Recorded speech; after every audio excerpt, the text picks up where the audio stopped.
Pensando en Familia. Bueno, ya estamos en comunicación con Matías Muñoz, tenemos este gran amigo de la casa, nuestra columna Pensando en Familia. Bienvenido a Citas de Radio, Matías, ¿cómo estás? Gracias, Angie, a todas ahí en la mesa. Una columna más, un mes más, pasa rápido, te digo, ¿eh? Ya nos habíamos desacostumbrado a este formato de columna, Matías. Estábamos muy acostumbradas a los vivos. Bueno, ya iremos mechando por ahí.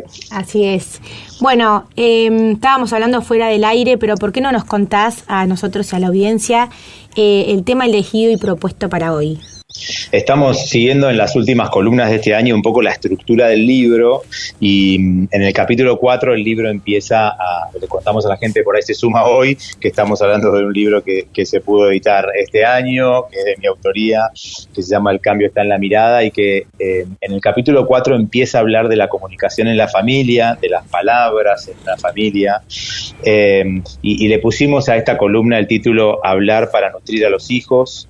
¿Qué tipo de mensajes los ayudan a crecer? Uh-huh. Un poco pensando en que hay un modo de hablar en una familia que puede dar amor y libertad, que son los dos subtítulos del libro, cómo educar a nuestros hijos en el amor y en la libertad.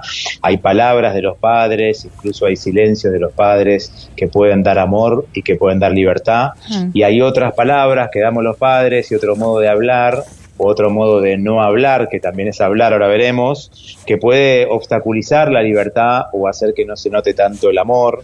Entonces vamos a hablar un poco de eso de los modos de habla y qué tipo de palabras o mensajes podemos dar los padres y las madres para generar una buena identidad en nuestros hijos. Me gustaría empezar por un epígrafe que yo uso de Virginia Satir en el capítulo 4. Virginia Satir es una clásica en psicología sistémica, una vanguardista en el siglo pasado, y ella dice sobre la comunicación familiar, dice: veo a la comunicación como una enorme sombrilla que cubre y afecta todo lo que sucede entre los seres humanos. Veo a la comunicación como una enorme sombrilla que cubre y afecta todo lo que sucede entre los seres humanos. Esto implicaría pensar, imagínense que sobre la familia hay una sombrilla, ¿no?, que son las palabras, que es el modo de hablar, que va mostrando todo lo que sucede, desde que un bebé está en la panza de su mamá, desde lo intrauterino empezamos a escuchar justamente las palabras como sonidos, ¿no?, como una vibración, y cuando ese bebé nace después, empieza a escuchar un modo de hablar, ¿no?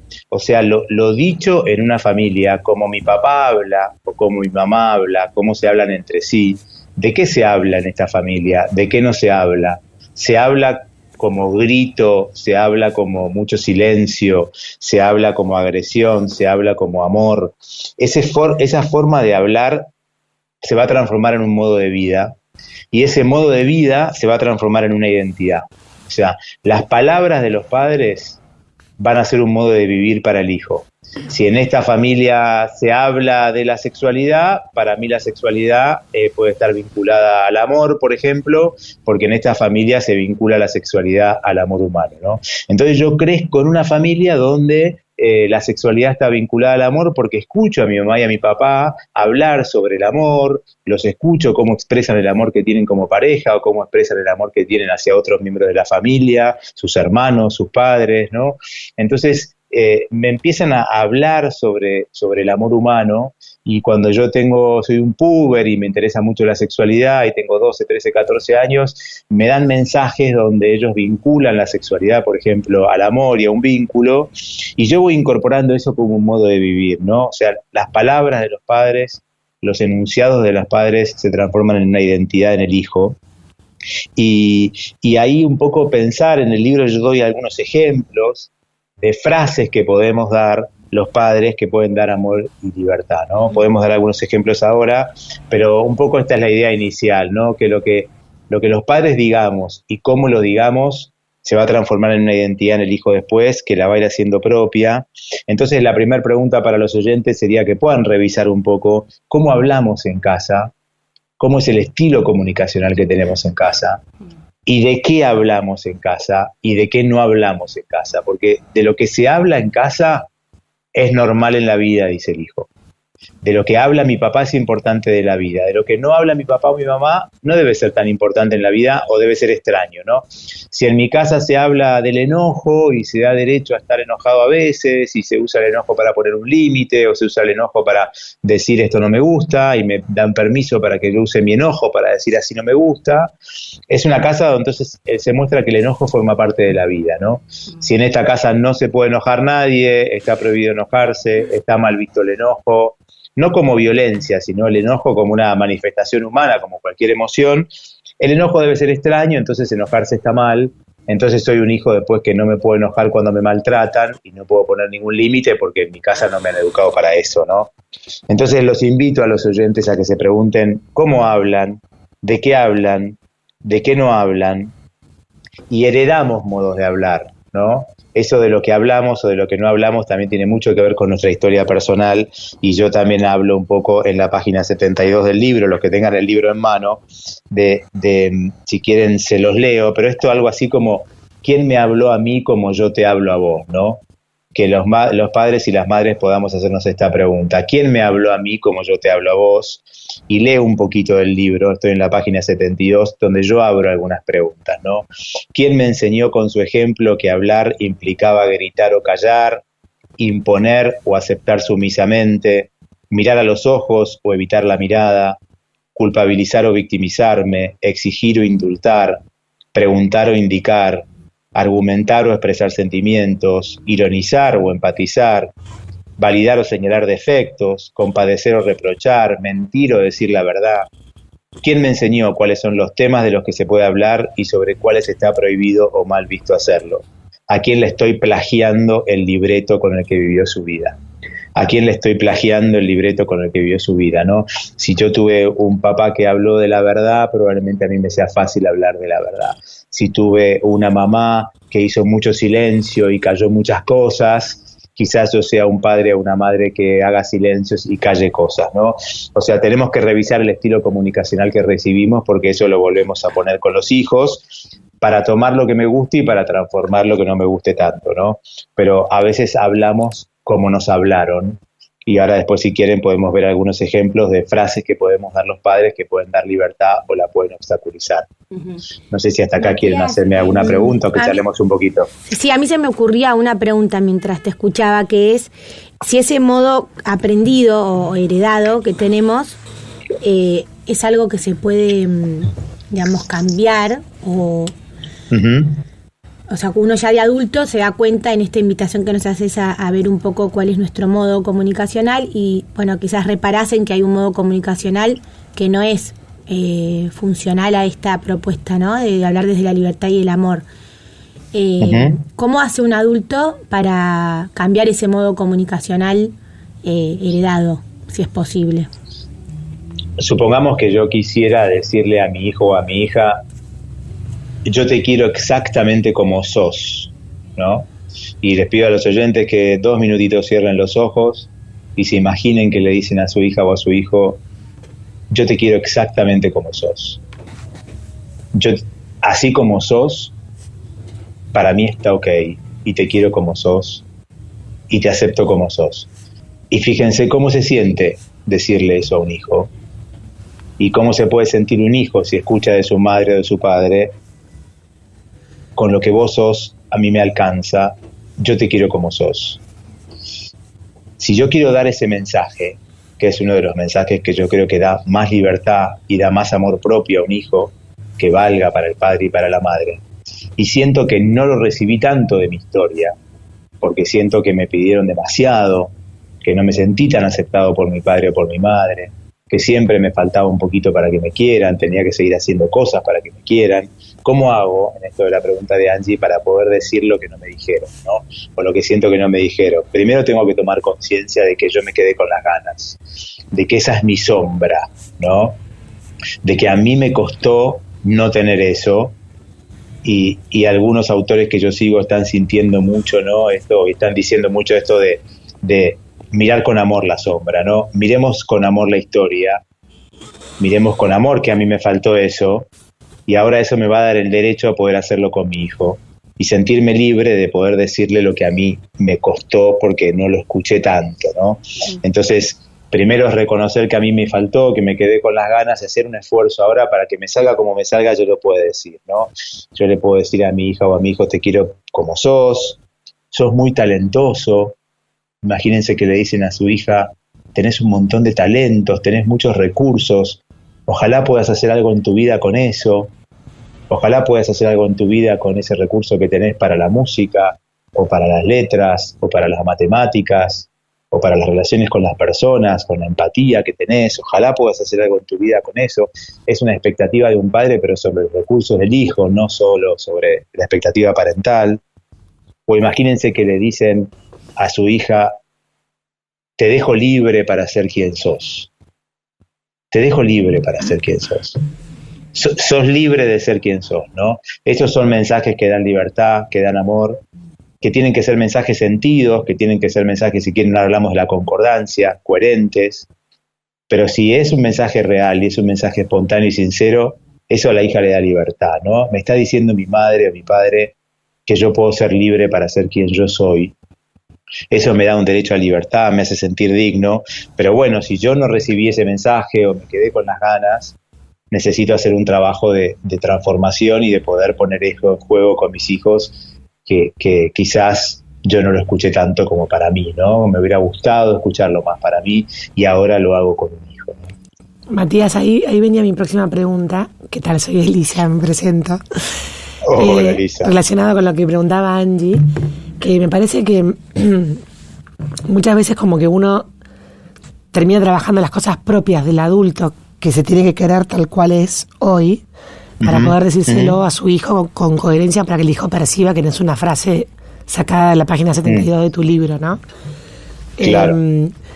Y digamos, y cómo los hijos son como estos grandes traccionadores de la búsqueda personal, porque uno quiere ser mejor padre para ellos, casi que hasta por ellos primero y después por uno mismo, ¿no?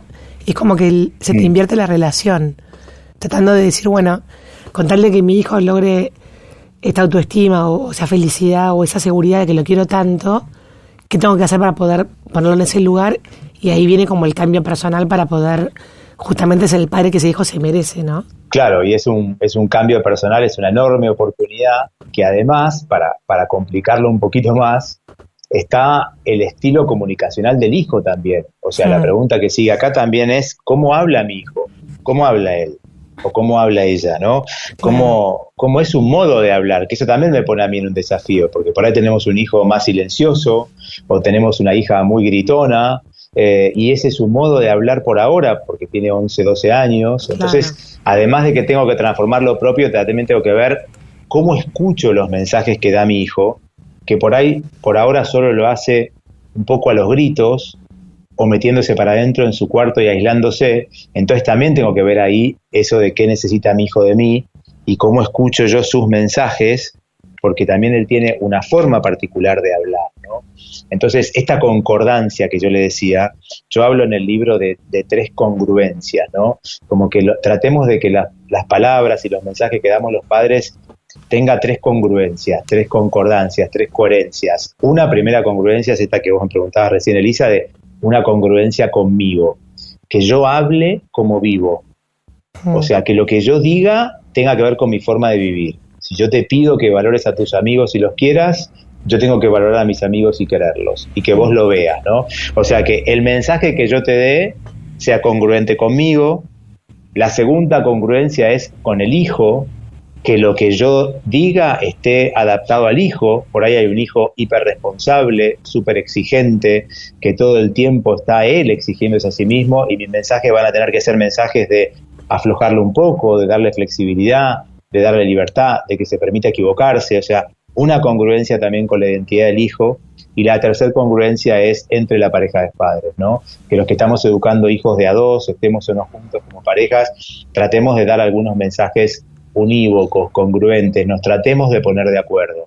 O sea, para que un mensaje sea claro para un hijo tendría que ser congruente con quien lo dice, que el que me lo dice lo viva, congruente conmigo, que sea un mensaje adecuado a mí, que yo necesito escuchar esas palabras, y congruente entre mi papá y mi mamá. Un hijo es mucho más fácil que pueda escuchar un mensaje donde papá y mamá están de acuerdo, y si no están de acuerdo, alguien cede y están dándome un mensaje unívoco, y por ahí para otro mensaje cederá el otro para que sea justo, pero que yo escuche algo parecido entre ellos dos, si no me confundo y no sé bien a quién creerle, ¿no? También me confunde y no sé bien a quién creerle si vos me pedís algo que vos no hacés. Si vos me hablas algo que vos no hacés, ahí aparecen los dobles mensajes y las paradojas, que después el libro lo podemos desarrollar en otra columna. Yo hablo de 5 paradojas, que serían estos mensajes incongruentes que obstaculizan el crecimiento de un hijo, ¿no? Matías, para todo esto de estas 3 congruencias, ¿no? En caso de que a uno no le salga, siempre está la posibilidad de decir, mirá, yo no sabía cómo, o no sé cómo hablar desde tal situación, o digamos, siempre la sinceridad, ¿no? Como forma de reemplazar lo que por ahí uno realmente no es un modo, que ve que no es un modo por ahí bueno para transmitir, pero igual se lo quiere decir al hijo, ¿no? Entonces esa sinceridad como padre también es una carta que vale en esto, ¿no?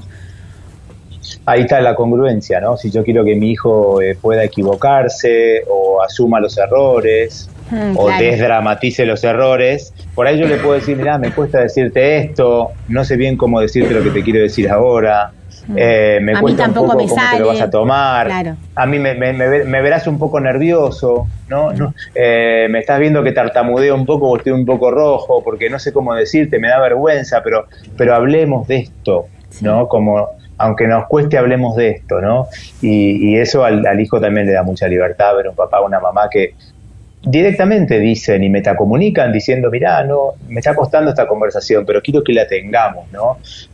Hablemos de nuestra pelea de ayer, ahora que estamos más tranquilos, y estoy un poco nervioso, pero hablemos de nuestra pelea de ayer, ahora que estamos más tranquilos, me encantaría que no vuelva a suceder, fue muy intensa para los dos, sé que no estuve bien, quizás te sentiste dañado, te pido disculpas, a mí también por ahí me dañó un poco esto que dijiste, ojalá no nos vuelva a pasar, hablemos de lo de ayer, ¿no?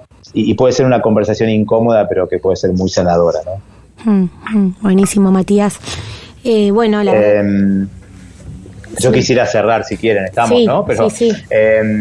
hay me voy a subir a las espaldas de un genio, que eso me gusta, y termino en un momento del capítulo 4 citando a Irving Yalom. Irving Yalom es un psiquiatra, les recomiendo mucho un libro de él que se llama Memorias de un psiquiatra, donde él cuenta su autobiografía, y en un momento él habla del vínculo con su padre y de la comunicación con su padre, y él dice, tal vez nos fallamos mutuamente. Él nunca me preguntó nada sobre mi vida o mi trabajo, y yo nunca le dije que lo amaba. Sé que ahora ya es hora, más que tarde, para perdonarle su silencio, por ser un inmigrante, por su falta de educación y por su desatención a los triviales desilusiones con las que se topaba su hijo único. Me encanta cómo habla esto de lo que le faltó con el padre, ¿no? Y dice, bueno, pero ya es un poco tarde para que yo le perdone su silencio, pero entiendo que era un inmigrante y entiendo que por su falta de educación o su dificultad en la educación y en la comunicación le costó hablarme, ¿no? Es un hijo que habla de la herida y lo habla con amor, ¿no? Y él tenía una desatención a las triviales desilusiones con las que se topaba su hijo único, que era él, ¿no? Nada, como ganemos tiempo para que nuestros hijos puedan decir, pude hablar con mi papá, estas eran las palabras de mi padre, ¿no? Estas eran las palabras de mi madre, y ojalá en un futuro ellos puedan decir, así hablaba mi mamá o así hablaba mi papá. Y 2 segunditos solamente para hablar del silencio, que es un tema de mis últimos temas de este tiempo, que hay silencios en la familia que expresan muchísimo amor, como una mirada, como un abrazo en silencio, como un tocar el hombro de un hijo en silencio, y ese silencio también da muchísimo amor. Y hay otro silencio que niega, que tapa, que disocia, que confunde. Pero ojalá también haya algunos momentos de silencio que expresen amor, ¿no? Miradas, abrazos, y hay un silencio que conecta, que es muy interesante para explorar en una familia, sobre todo con hijos que hablan poco, que a veces es una mirada, un abrazo, que es su forma de comunicación, y eso dice mucho también, ¿no? Buenísimo, Matías. Espectacular. Muchísimas gracias por esta columna que también nos viene como padres. Bueno, abrazo para todos, abrazo grande a todas ahí en la mesa y a todos los oyentes. Nos vemos el mes que viene. Adiós, muchas gracias. Chau. Bueno, así pasaba entonces Matías Muñoz en Pensando en Familia.